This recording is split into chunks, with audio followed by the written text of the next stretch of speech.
Hey, welcome back to the Disney Plus Everyday Challenge, and today we have First Kid. Yes, as I suspected yesterday, it stars Sinbad. This is a 1996 film, and it is so very 80s.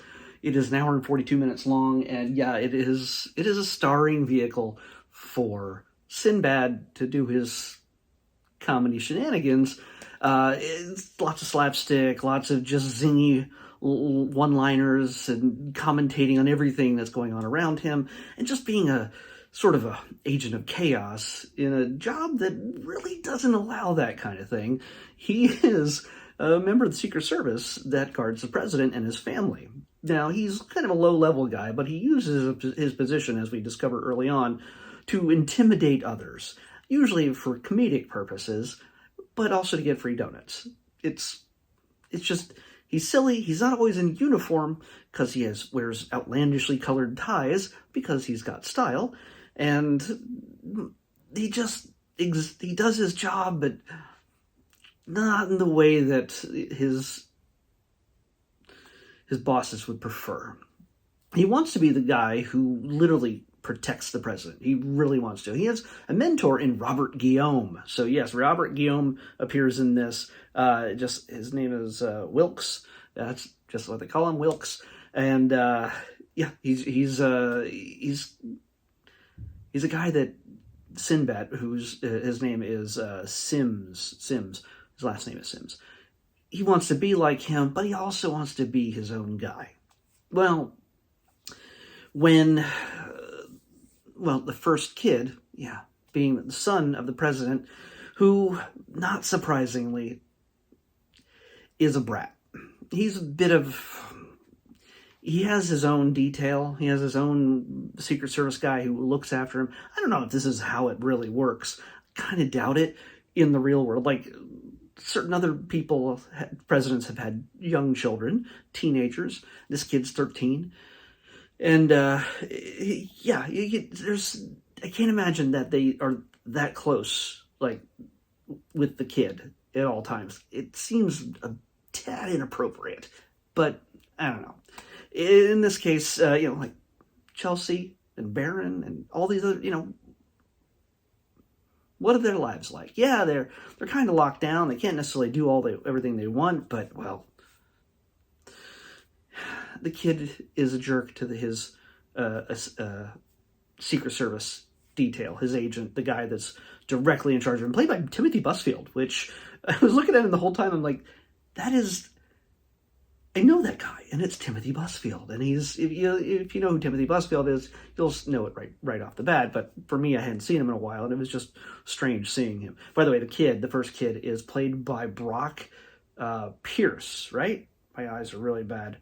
He plays Luke. He's very much grown up now by looking at this picture. So yeah, in any case, the main, I'm not going to tell you the whole story, of course, but I'm going to tell you what sets things up. Timothy Busfield has had enough of this kid for the most part, and the kid doesn't like Timothy Busfield either, his Secret Service guy. And while out on a very public shopping trip with the kid's mom, the First Lady, his bare butt gets exposed. Yes, there's a teenage boy's bare butt. I don't know if they had a double or something. Gets exposed at a store when he's trying on clothes or something. I don't know. And so Timothy Busfield gets fired, and just so happens that the guy who jumps in the way to block anybody from seeing the kid's butt is Sinbad. And Sinbad immediately, he's jumping in the line of fire. And it draws notice, and they said, okay, we'll have that guy take that job. Nobody is envious of Sinbad taking this job. All the agents know this kid is just the worst. But is he? As you expect with these kind of stories, it's headbutting for a while until Sinbad takes the time to actually get to know the kid and understand that he's lonely, that he feels neglected by his father, and he wants to be a normal kid. He wants to get out. He has a crush on a girl of the new school in Georgetown that he's going to. He's not a homeschooled first kid. I don't know. Like, can you imagine? I guess you could do homeschooling in the White House. I mean, that'd be a pretty prestigious teaching job, I think. But yeah, he wants to get out there. He wants to interact with the other kids, and he has a crush on a very pretty little blonde girl, and she definitely likes him back. So what can happen? Well, of course, Sinbad, using his suave ways of connecting with women, knowing how to dance, everything else, it's a little cliche. Teaches the kid a little bit about life and how to connect. And there's a Cyrano de Bergerac kind of moment with the earpiece and teaching the kid how to ask a girl out by telling him what to say in his ear. Yeah. Roxanne, the nose. So yeah, it's that whole, there's a lot of things you'll see coming. It's not like it's going to really surprise you. It's the zingers, it's the one-liners of Sinbad that it does genuinely make it funny. It's unless you absolutely hate Sinbad, but he's funny in it. It feels like an improv way, but there's a script. Let's just say that. So so he's definitely, he gets to do the lines and he gets to do the physical comedy. There's a point when they go to a roller rink and he has to dress up in a giant Coca-Cola soda costume that has a slice of pizza in it. I don't know. But there's probably a stunt double inside that kind of thing, doing all sorts of pratfalls on roller skates and all this crazy stuff. He has to hide because if the first kid, Luke, is in disguise while going out, sneaking out, he helps a kid sneak out. Well, then he's going to give the game away because the other kids at school know what his bodyguard looks like. So he has to disguise himself once they get to the roller rink, which, by the way, music and the lighting and everything else, there's an arcade. I mean, yeah, it's 96, so it hasn't been too long since the fall of the arcades at the time.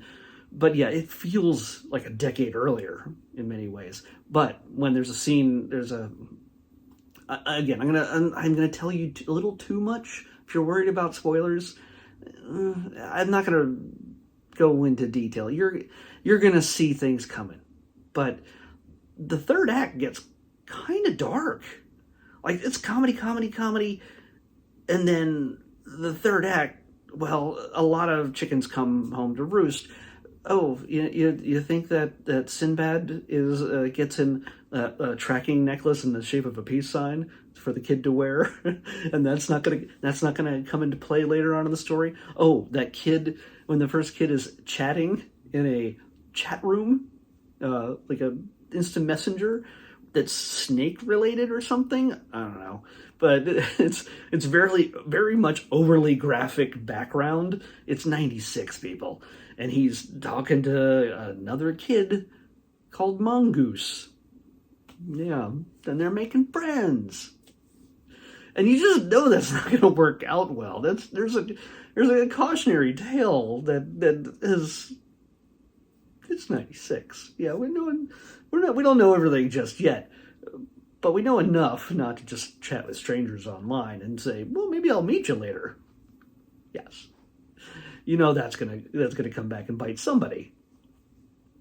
And of course, when it comes down to the final act, he meets the stranger, okay? But who's gonna rescue him? Of course, it's gonna be Sinbad. Who? Because he's worked too much, done too much to help this kid get out. Gets fired, of course, but he's gonna do his duty to save that kid. What I've just told you, you might find as spoilers, but you are going to start this movie and 15 minutes in, not even that, you're going to say, those things are going to happen.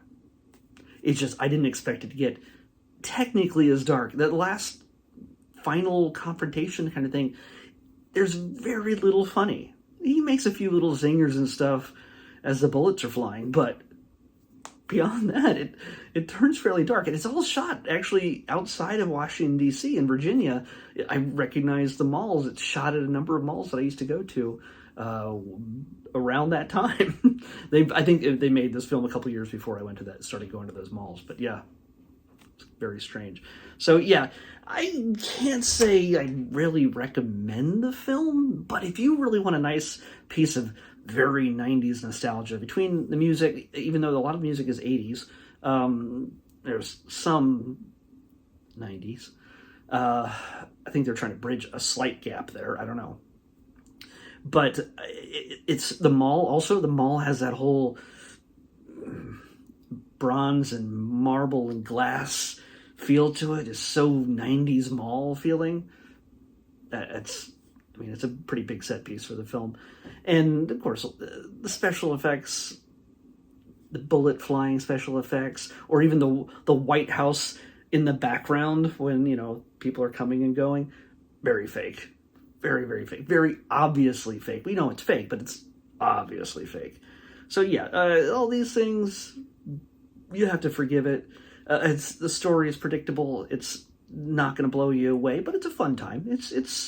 I can see the humor and enjoyment that can come out of this. And I know there's something else that I wanted to mention that I am blanking on right now, but you'll probably know it when you see it, because it's the kind of thing you can't just not mention unless you forget, like I have just done. So let's pick tomorrow's episode. 16. Back to the beginning. Excuse me. Oh, we have a short. I was hoping for one of those after a movie and everything else. By the way, yeah, this is an hour and 42. I said that, yeah. Okay. By the way, this scene, I don't think takes place in the film at all. Like, this is just a set shot that's just meant for promotion, I think. I don't know. This doesn't make any sense. It's just, yeah. But yeah, we're going to be watching a classic, going back all the way to 1927. Yeah, pretty old. One of the oldest that's on Disney Plus. Not the oldest, but pretty close. We're going to be watching All Wet. So yeah, going back to the classics. I'm going to be back in just tomorrow. I'll come back tomorrow with the 1927 animated short All Wet on the next Disney Plus Everyday Challenge. I'll see you back here tomorrow with that.